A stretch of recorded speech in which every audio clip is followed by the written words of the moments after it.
Hello everyone, my name is Amrita और 12th standard Gujarat board में हमने ऑलरेडी शेयर कैपिटल का जो चैप्टर स्टार्ट किया है उसमें हम एक आज नया टॉपिक पढ़ने जा रहे हैं, that is share four feature.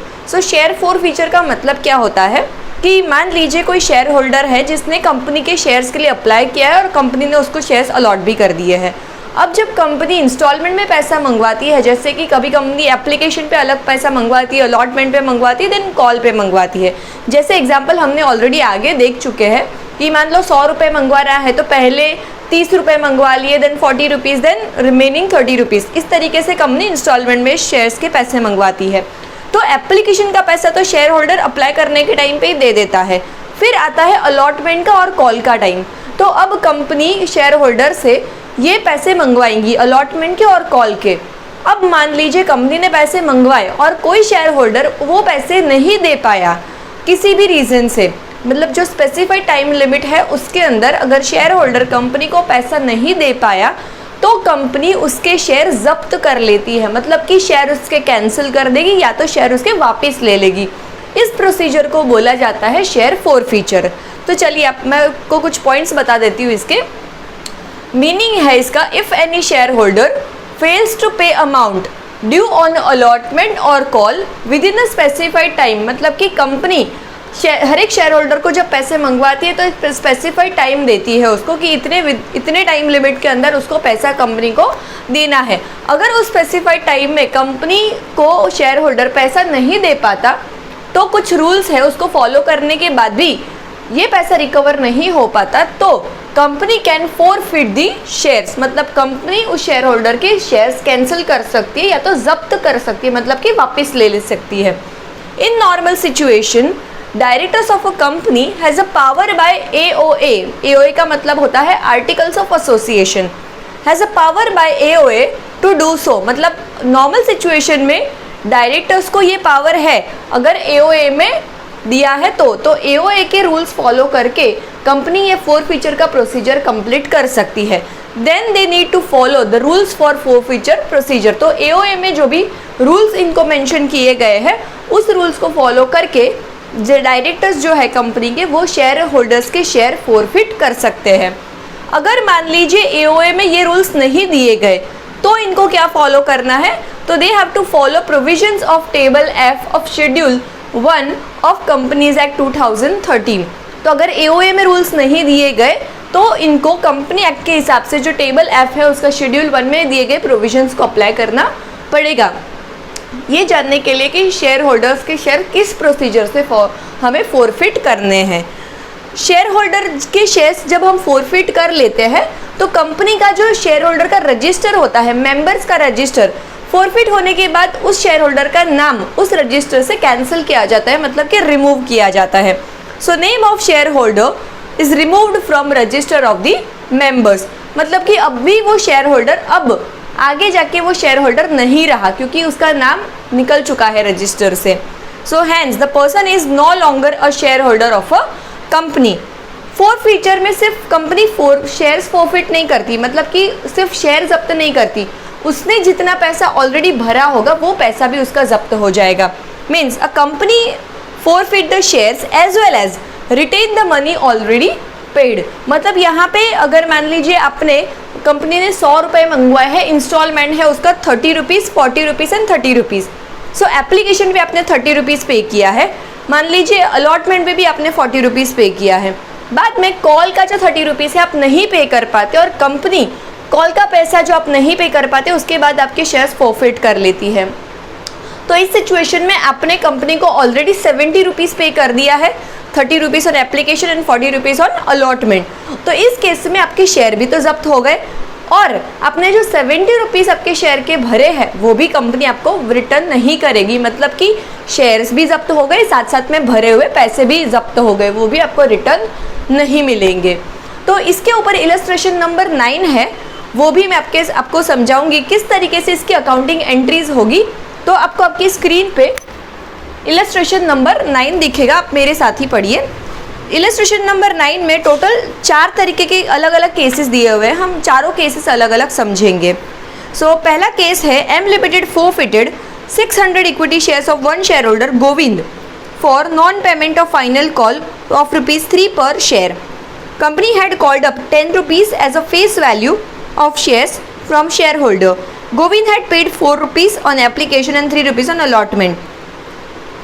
And यहाँ पे M लिमिटेड के शेयर्स जो है 600 शेयर्स जो गोविंद ने लिए हुए थे, जिसमें से गोविंद ने एप्लीकेशन अलॉटमेंट का पैसा भर दिया पर कॉल का पैसा नहीं भर पाया. तो चलिए हम देखते हैं आगे इसका कैलकुलेशन हम कैसे करेंगे. तो चलिए फ्रेंड्स हम लोग देखते हैं कि इसका कैलकुलेशन कैसे करना है. इलस्ट्रेशन 9 का फर्स्ट केस. सो यहाँ पे मैं अप्लाइड एंड अलॉटेड शेयर्स की फिगर्स नहीं लिख पाऊंगी बिकॉज यहाँ पे हमें अलग अलग केसेस के हिसाब से दिया है. तो हम डायरेक्टली कैपिटल वाली जो डिटेल है वो लिखेंगे. तो कैपिटल का मतलब है एक शेयर के प्राइस. ओके, यहाँ पे प्रीमियम या ऐसा कुछ नहीं दिया है तो मैं प्रीमियम यहाँ पे 0 लिख देती हूँ. तो मेरा टोटल और इश्यूड प्राइस कितना हो गया, यहाँ पे इश्यूड प्राइस भी मेरा हो गया 10 रुपीज़. अब application, allotment and call. So M limited forfeited 600 shares. तो यहाँ पे मैं लिख देती हूँ 600 शेयर्स. किसके शेयर्स है ये? गोविंद के. सो मैंने यहाँ पे डिटेल लिख दी है Govind. For non payment of final call of 3 rupees per share, company has called up 10 rupees per share as a face value of share from shareholders. Govind had paid 4 rupees on application, 4 rupees on application, 3 rupees on allotment और remaining 3 rupees जो final call के हैं वो उसने नहीं भरे. तो premium यहाँ पे 0 है तो मैं सिर्फ जगह 0 लिख देती हूँ. 4 + 3 + 3 10 हो गया. इसी यहाँ पे भी वही आएगा 4, 3 एंड 3. यहाँ पे लिखा है एप्लीकेशन का पैसा उसने भर दिया है, अलॉटमेंट का पैसा भर दिया है, कॉल का पैसा उसने नहीं भरा. दैट मीन्स forfeiture यहाँ पे हुआ है. ओके, तो इसका एंट्री हम लोग कैसे करेंगे? सो इसका जर्नल एंट्री इस तरीके से होगा. हम जब शेयर होल्डर के वापस ले लेते हैं तो शेयर वापस ले लेने से क्या होगा? कंपनी का शेयर कैपिटल रिड्यूस होगा. रिड्यूस होगा तो कैपिटल अकाउंट डेबिट हो जाएगा. Equity share capital account debit. कितने रुपए से डेबिट करना है हमें शेयर कैपिटल? पहले देखना है कि हमने मंगवा लिए हैं सारे पैसे, मतलब कि मैंने ये मंगवाया आ गया, अलॉटमेंट मंगवाया आ गया, कॉल मंगवाया नहीं आया. दैट मीन्स मैंने पूरे 10 रुपये कॉल्ड अप कर लिए हैं. तो जो कॉल्ड अप वैल्यू होगी वो आएगी यहाँ पे 600 shares into 10 rupees which is a called up value. तो यहाँ पे अमाउंट आ जाएगा मेरा 6000. इसके बाद आएगा account equity share forfeiture account. Equity share forfeiture account. तो यहाँ पे कौन सा forfeiture में कौन सी अमाउंट जाएगी? तो forfeiture में वो अमाउंट जाएगी जो मैंने ऑलरेडी भर दी है, मतलब जो जब्त किए गए पैसे. तो यहाँ पे कितने रुपए मैंने भर दिया ऑलरेडी? 7 रुपीज़. तो 600 इंटू 7 रुपीज़ के जो पैसे हैं वो मेरे जब्त हो गए. That is 6 × 7 4200. तो ये अमाउंट आ जाएगा मेरा क्रेडिट में. और जो पैसा मैंने नहीं भरा वो वापस उसी के अकाउंट में चला जाएगा. That is equity share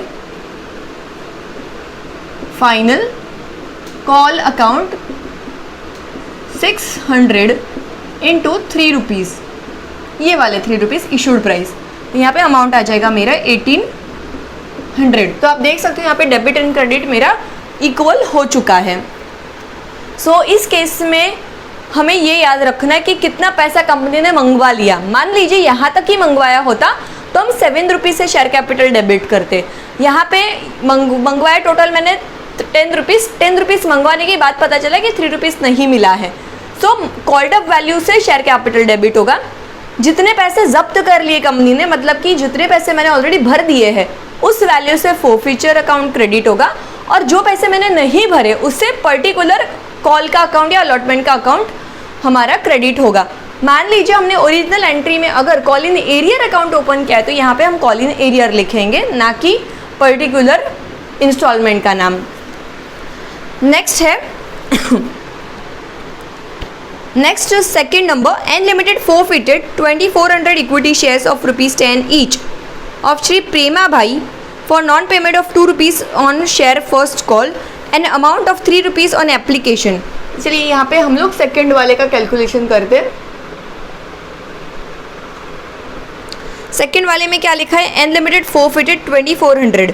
so यहाँ पे मैं सबसे पहले कैपिटल की वैल्यू लिख देती हूँ। कैपिटल है मेरा शेयर्स ऑफ 10 रुपीज़ है, शेयर्स ऑफ 10 रुपीज़ प्लस यहाँ पे चेक कर लीजिए प्रीमियम है कि नहीं है। सो यहाँ पे मुझे कहीं पे भी वैसे तो प्रीमियम का अमाउंट मुझे नहीं दिख रहा, तो मैं प्रीमियम यहाँ पे लिख देती हूँ 0। सो मेरा इशू प्राइस होगा 10 रुपीज़। यहाँ पे भी सेम, यहाँ पे भी हम लोग एप्लीकेशन, यहाँ पे देखिए non payment of 2 rupees per share on first call and amount of 3 rupees on application. तो चलिए यहाँ पे मैं लिख देती हूँ डिटेल एप्लीकेशन अलॉटमेंट।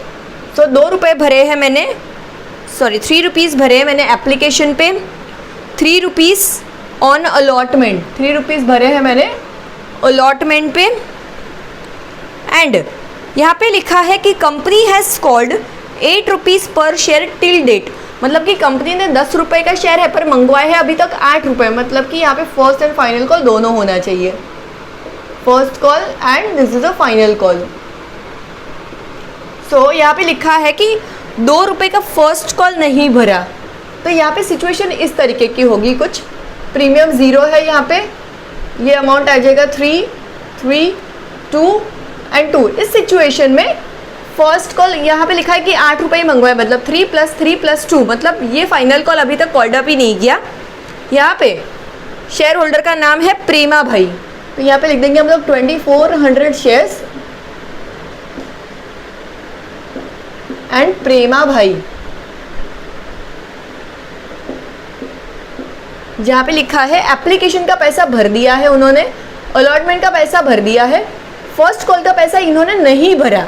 ओके, सो यहाँ पे ही हमारा फोरफिट हो गया है। फोरफिट का जो प्रोसीजर है वो फर्स्ट कॉल के बाद हो गया, मतलब फाइनल कॉल का हमने वेट ही नहीं किया मंगवाने का, फर्स्ट कॉल नहीं भरा उधर ही हमने फोरफिट कर दिया है। तो इसका जर्नल एंट्री कैसे होगा, so equity share capital account debit, जैसे मैंने यहाँ पे आपको बोला कि जितना कॉल्ड अप किया है वो कॉल्ड अप कितना क्या है 3 + 3 + 2, मतलब कि कैपिटल में हमें देखना है 3 + 3 + 2 मतलब 8 रुपीज़। तो यहाँ पे आएगा 2400 इंटू 8 रुपीज़, तो 2400 इंटू 8 आ रहा है, अमाउंट है हमारा 19,200, sorry 19,200 to share forfeit account, या तो इक्विटी शेयर फोरफिट भी आप लिख सकते हैं यहाँ पे।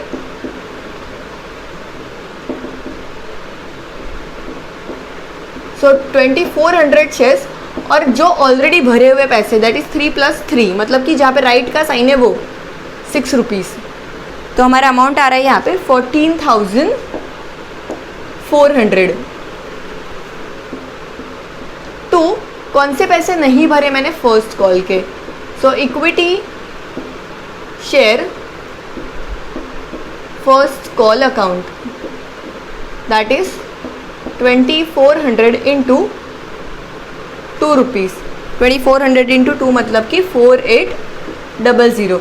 फाइनल कॉल अभी तक मंगवाया नहीं है, इसलिए मैं फाइनल कॉल के रिलेटेड यहाँ पे कोई भी डिटेल्स नहीं लिख रही।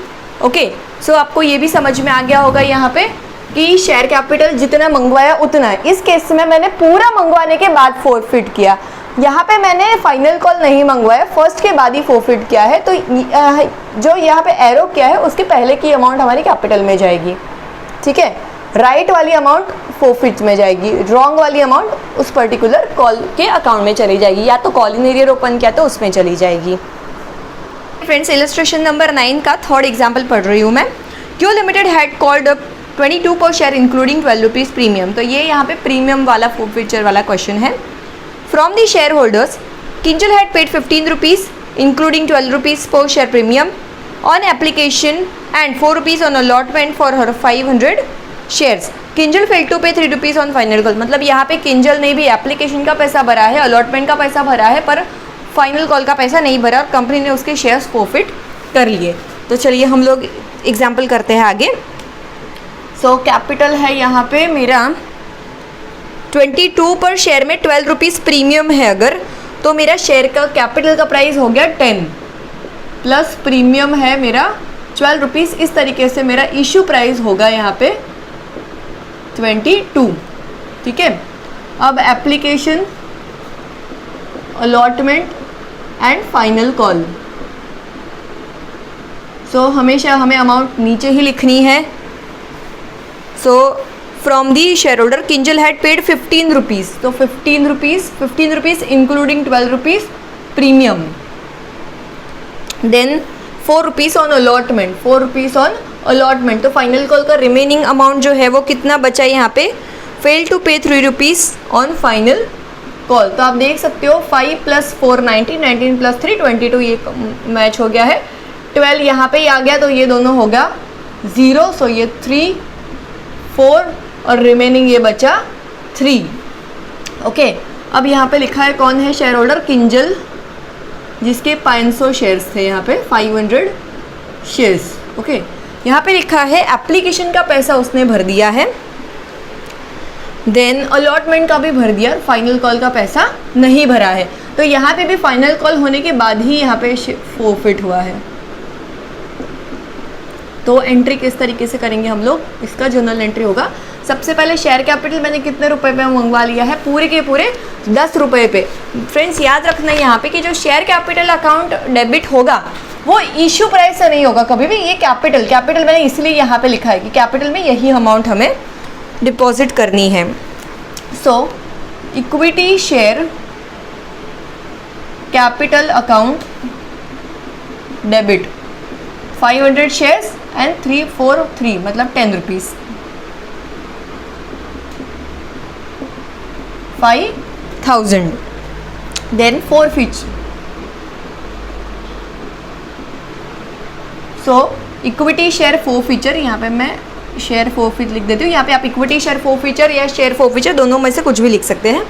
सो शेयर फोरफीचर अकाउंट में भी वैसे देखा जाए तो इसमें टोटल 15 + 4 19 रुपीज़ पे किए हैं, बट फोरफीचर अकाउंट में भी सिर्फ कैपिटल का पैसा ही जाएगा, सिर्फ कैपिटल का ही पैसा शेयर कैपिटल में फोरफीचर अकाउंट में जाएगा। सो 500 × 3 + 4 7 रुपीज़, दैट इज़ 3500। इसका एक रीज़न है कि ये 12 रुपये तो हमने शेयर कैपिटल अकाउंट में नहीं डाले थे, ये 12 रुपये तो सिक्योरिटी प्रीमियम रिजर्व में चले गए होंगे ऑलरेडी जब हमने रिसीव किए थे। सो सिर्फ कैपिटल वाला अमाउंट है वही फोरफिट अकाउंट में जाएगा। 2 इक्विटी शेयर फाइनल कॉल, जिसका पैसा हमें नहीं मिला है। सो 500 × 3 रुपीज़, दैट इज़ 1500। ओके, तो ये हो गया क्वेश्चन नंबर 3। अब नेक्स्ट क्वेश्चन नंबर 4 करते हैं। So P limited has issued shares of ₹10 each at a 50% premium. 50% premium का मतलब क्या हुआ, 10 रुपये का शेयर है, 50% प्रीमियम मतलब 5 रुपये हुए। Company had called 4 rupees with application, 8 rupees including allotment, 3 rupees on first and final call. Shri Jigar who holds 600 shares paid only application money, मतलब यहाँ पे सिर्फ एप्लीकेशन का ही पैसा पे किया है, अलॉटमेंट एंड फाइनल कॉल का पैसा पे नहीं किया है। सो चलिए इसका एंट्री कर लेते हैं। This is the 4th number. Capital है मेरी 10 रुपीज़ की, प्लस प्रीमियम जो है वो है मेरा 5 रुपीज़। सो टोटल कितना आ गया मेरा इशू प्राइस, यहाँ पे इशू प्राइस हो गया मेरा 15 रुपीज़। ओके, 15 रुपीज़ आ गया मेरा issue price. Then application, allotment and final call. So जब भी प्रीमियम हो या ना हो अमाउंट हमें नीचे से ही लिखना है। Company has called 4 rupees with application, 4 rupees with application, 8 on allotment including premium, मतलब इसके अंदर ही प्रीमियम है तो 5 रुपये यहाँ पे आ जाएंगे। ओके, और फाइनल कॉल का पैसा मुझे नहीं पता, तो ऑब्वियसली ये अमाउंट का हमें टोटल कर देना है 0। अगर ये 5 है तो ये दोनों होंगे 0। ये हो गया 4, ये 8 है, ये 5 है, तो ये कितना हो गया 3। सो 4 + 8 12 और 15 करना है तो ये हो गया 3 रुपीज़। ओके, अब यहाँ पे लिखा है श्री जिगर, शेयर होल्डर का नाम है श्री जिगर, जिसके शेयर्स थे हमारे पास 600 शेयर्स। अब इस केस में भी फाइनल कॉल का पैसा और अलॉटमेंट दोनों का पैसा नहीं भरा है, दैट मीन्स कि जो फॉरफिट हुआ है यहाँ पे हुआ। ओके, सो इसने ये पैसा भरा है, ये दोनों नहीं भरा है। तो यहाँ पे भी कॉल्ड अप तो उन्होंने पूरा 10 रुपये किया है। सो इसकी एंट्री किस तरीके से होगी कि इक्विटी शेयर का पैसा मैंने कितना मंगवा लिया, टोटल 10 रुपीज़। तो equity share capital account debit हो जाएगा 600 into 10 rupees, that is 6000। Then यहाँ पे सिक्योरिटी प्रीमियम मंगवाया पर नहीं मिला, तो सिक्योरिटी प्रीमियम आप याद करो, जब आप मंगवाते हैं तो हमेशा कैपिटल के साथ साथ भी सिक्योरिटी प्रीमियम क्रेडिट हो जाता है। तो जब मुझे वो नहीं मिलता तो उसको वापस डेबिट कर देना पड़ता है मुझे। Security premium reserve account debit, तो जो जब नहीं मिलता तब डेबिट कर देना है, मिल जाता है तो कुछ नहीं करना है उसको। 600 into 5 rupees, then 2 equity share forfeit account. तो यहाँ पे तो कैपिटल वाला अमाउंट ही जाएगा जो हमने भरा है, दैट इज़ 4 रुपीज़ 2400। 2 अलॉटमेंट पे कितना मंगवाया था मैंने, 8 rupees. So equity share allotment account 600 into 8 to final call, 2 equity share final call account 600 into 3 rupees, that is 1800। तो आप अगर डेबिट एंड क्रेडिट का टोटल देखोगे तो वो मैच हो जाएगा, दैट इज़ 6000 प्लस 3000 डेबिटेड है 9000, 2400, 4800 एंड 1800, इन दोनों का तीनों का टोटल भी हमारा 9000 यहाँ पे मैच हो रहा है। सो फ्रेंड्स, आई होप आपको शेयर 4 फीचर के बारे में समझ में आ गया होगा। और जो चारों केस मैंने करवाए, जिसके अंदर फुल कॉल्ड अप अमाउंट भी था, हाफ कॉल्ड अप अमाउंट भी था, प्रीमियम वाले कुछ एग्जांपल भी थे, जैसे यहाँ पे प्रीमियम पे कर दिया है और यहाँ पे प्रीमियम वाला अमाउंट हमने नहीं पे किया। तो हमने 4 तरीके के टोटल 4 फीचर के अकाउंट की जर्नल एंट्रीज यहाँ पे देख ली। सो अगर आपको ये जानकारी ज़्यादा इन्फॉर्मेटिव लगी है तो ज़रूर आपके दोस्तों के साथ इसको शेयर करिए, और चैनल को सब्सक्राइब नहीं किया है तो प्लीज़ जल्दी से सब्सक्राइब कर दीजिए, सो दैट मेरी नेक्स्ट वीडियोज़ की अपडेट आपको मिलती रहे। Thank you so much.